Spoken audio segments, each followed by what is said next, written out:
ఓం నమో వెంకటేశాయ. నాదనీరాజనం కార్యక్రమానికి స్వాగతం, సుస్వాగతం. తిరుమల తిరుపతి దేవస్థానముల హిందూ ధర్మ ప్రచార పరిషత్ శ్రీ వెంకటేశ్వర భక్తి ఛానల్ సభక్తిగా సమర్పిస్తున్న నిత్య నూతన సంగీత నివేదనం నాదనీరాజనం. ఈ కార్యక్రమానికి స్వాగతం, సుస్వాగతం. ప్రతిరోజు ఎందరో విద్వాంసులు వారి వారి నృత్య గాన వాద్య సంగీతాలతో శ్రీవారికి నాదనీరాజనం సమర్పిస్తున్న ఈ వేదికపై ఈనాడు ప్రపంచ ప్రఖ్యాత కథక్ నృత్య కళాకారిణి ప్రేరణా శ్రీమాలి గారి కథక్ నృత్యాన్ని వీక్షిద్దాం.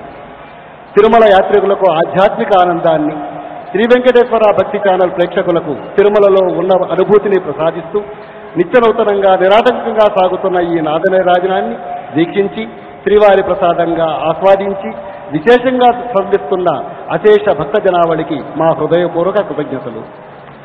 ఈనాడు ప్రపంచ ప్రఖ్యాత కథక్ నృత్య కళాకారిణి ప్రేరణా శ్రీమాలి గారు తమ కథక్ నృత్యాన్ని ఈ వేదిక మీద ప్రదర్శించబోతున్నారు.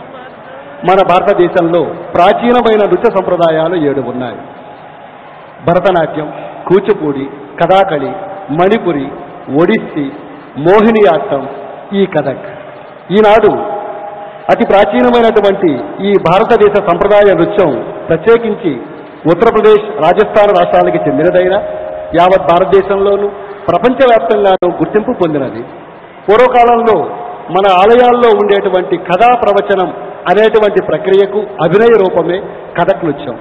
శ్రీవారి కృపా విశేషం చేత ఈనాటి నాదనీరాజనంలో మనం ఆ కథక్ నృత్యాన్ని వీక్షించబోతున్నాం.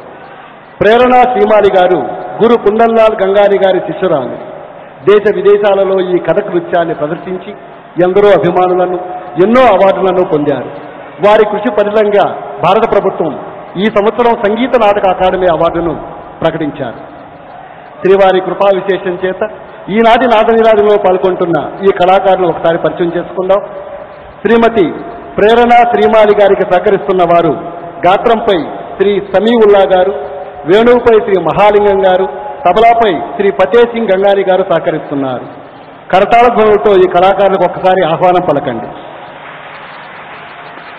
కార్యక్రమంలో ముందుగా శాంతాకారం భుజగశయనం అనేటువంటి సంప్రదాయ శ్లోకానికి అభినయాన్ని చూస్తూ తర్వాత హిందీ సాహిత్యంలో ఒక గొప్ప కవి అయిన సూరదాసు గారి కృష్ణస్తుతిని మనం వీక్షించబోతున్నాం. ఆస్వాదించి ఆనందించండి.